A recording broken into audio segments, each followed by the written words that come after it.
Chồng kém 18 tuổi của Cát Phượng đã nghĩ sẽ rửa chân đút cơm cho vợ lúc già. Chuyện tình cách biệt đến gần 20 tuổi của nghệ sĩ Cát Phượng và diễn viên Kiều Minh Tuấn đã đi qua bao dị nghị sóng gió nhưng khiến nhiều người hâm mộ nể phục. 10 năm yêu, trong đó có 9 năm chung sống. Với Cát Phượng, tình yêu vẫn cứ như ngày đầu, chưa lúc nào thấy cũ. Điều đặc biệt, ở đó không có sự lãng mạn, bay bổng như nhiều cặp đôi khác, mà là một sự gần gũi, chân tình và ấm áp đến lạ thường. Họ đang có một mái ấm đầy yêu thương bên cu Bom, con trai riêng của Cát Phượng. Tại chương trình Là Vợ Phải Thế mới phát sóng, cặp đôi một lần nữa đem đến những câu chuyện ít biết cùng những tâm sự đầy xúc động, đặc biệt sự chân thành của Kiều Minh Tuấn với vợ. Chấp nhận hy sinh cả khao khát được làm cha và chuẩn bị cả tâm lý chăm sóc bà xã lúc già yếu, khiến ai nấy không thể kìm lòng. Cả trường quay ngập trong nước mắt khi nghe chàng trai 30 tuổi thổ lộ. Việc chàng trai sinh năm 1988 và nữ danh hài sinh năm 1970 thành đôi từng là một vài đồng nghiệp bất ngờ lẫn khó xưng hô. Bản thân họ khi mới đầu gặp gỡ cũng đâu ngờ sẽ có chuyện tình chị ơi anh yêu em đặc biệt đến thế. Cát Phượng và Kiều Minh Tuấn kể, chính nhờ một bài hát mà hai người đã có cơ duyên đến với nhau. Đó là khi Cát Phượng dự một buổi lễ tốt nghiệp của trường sân khấu và vô tình nghe Kiều Minh Tuấn hát bài Phượng Hồng lúc diễn trên sân khấu. Dù giọng hát của anh không hay nhưng đã gây ấn tượng với cô bởi nó làm phá tan đi vẻ ngoài tưởng như lạnh lùng của chàng trai trẻ. Khi ấy cô đã gọi Kiều Minh Tuấn là nhóc.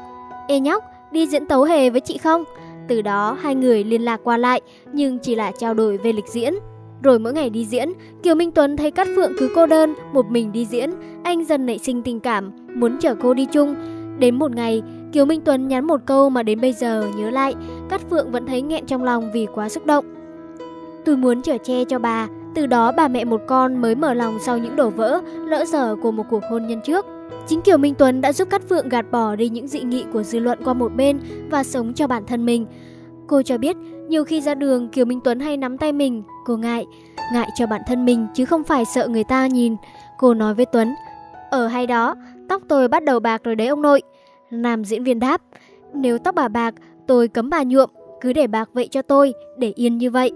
Cái đẹp hay cái trẻ trung gì đó qua cái tính cách của con người và trong con mắt tôi bà như thế nào. Chứ không phải bà già, tôi bỏ bà. Không có, khi nào bà chết, tôi lo mồ yên mả đẹp cho bà. Tôi lo cho thằng Bom xong rồi tôi thích có vợ hay không nữa là quyền của tôi. Đã có lúc Kiều Minh Tuấn tự hỏi liệu mình có ngộ nhận hay thấy thương người ta chứ không phải tình yêu. Anh thử tìm hiểu các cô gái khác trẻ hơn nhưng rồi nhận ra rằng thay vì nhìn những cô gái đó, mình nhìn bạn đời của mình thấy cảm xúc hơn. Bây giờ là thế, nhưng 10 năm, 20 năm sau nữa, khi người vợ hơn mình 18 tuổi già đi, người đàn ông sẽ cảm thấy như thế nào? Kiều Minh Tuấn bày tỏ rằng anh đã nghĩ đến ngày đó và chuẩn bị tâm lý trước rồi. Tôi đã chuẩn bị sau này sẽ nuôi một người lớn tuổi, rửa chân cho người lớn tuổi, đút cơm cho một người lớn tuổi ăn. Câu nói ấy của nam diễn viên 8X khiến đồng nghiệp lặng đi mà khâm phục. Nam chính em chưa 18 nói với bà xã, chắc chắn lúc đó, nhiều lúc em lớn tuổi mà đổi tính, lười ăn, biếng ăn, anh sẽ quạo, anh chửi đó, nhưng mà chịu khó ăn một xíu. Cát Phượng rơi nước mắt, Kiều Minh Tuấn nói vậy, cô biết vậy, bởi cô sống không nghĩ cho ngày mai, cô sợ nói trước bước không qua. Mình kỳ vọng vào điều gì đó mà không được sẽ thấy rất đau, cho nên nghe chồng nói và 10 năm, 20 năm nữa điều đó xảy ra, cô sẽ chết ngay khoảnh khắc đó vì hạnh phúc. Trả lời câu hỏi nếu như những năm sau vẫn không có con với Cát Phượng, Kiều Minh Tuấn có cảm thấy bất công? Anh nói, thực ra, con ai mà không thích? Nhìn mấy đứa trẻ, thích được cái cảm giác cho con mình bú, ăn. Nói đến đây, anh đưa tay lên gạt nước mắt, đủ biết khát khao muốn được làm cha lớn đến thế nào. Anh tâm sự, mọi người hỏi sao hai đứa không đẻ đi? Thôi, trời không cho.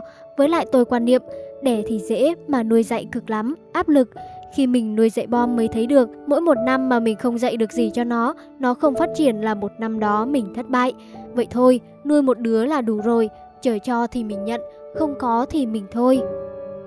Tại trường quay ngày hôm ấy, ai cũng rưng rưng trước những tâm sự của vợ chồng Cát Phượng, Kiều Minh Tuấn và mừng cho nữ nghệ sĩ U50 khi có được bờ vai rất vững chắc. Hạnh phúc đến muộn với cô Cát, nhưng có hề gì, bởi tìm được người đàn ông thương mình, nguyện cùng mình nắm tay đến già đã đủ. Thế gian này, chân tình thật hiếm, mấy ai được như Kiều Minh Tuấn. Tương lai chẳng biết được, chỉ biết hôm nay họ có được những tình cảm thật thiêng liêng, đáng trân quý trong cuộc đời.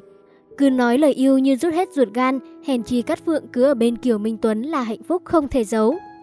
Không phải soái ca vạn người mê bước ra từ tiểu thuyết ngôn tình, thế nhưng những câu nói mà Kiều Minh Tuấn dành cho Cát Phượng luôn khiến người đọc phải xúc động mỗi khi nhắc nhớ. Chẳng phải là một soái ca với vẻ ngoài điển trai đầy sức hút, thế nhưng Kiều Minh Tuấn vẫn luôn đóng vai chính trong cuốn tiểu thuyết ngôn tình cùng Cát Phượng. Đặt bút xuống mà viết về họ, chẳng ai có thể bỏ qua những lời yêu thương thấm đượm tình cảm của nam diễn viên Em Chưa 18 dành cho người mình thương. Kiều Minh Tuấn đã dành trọn tất cả nỗi lòng để yêu, để say người phụ nữ hơn anh 18 tuổi.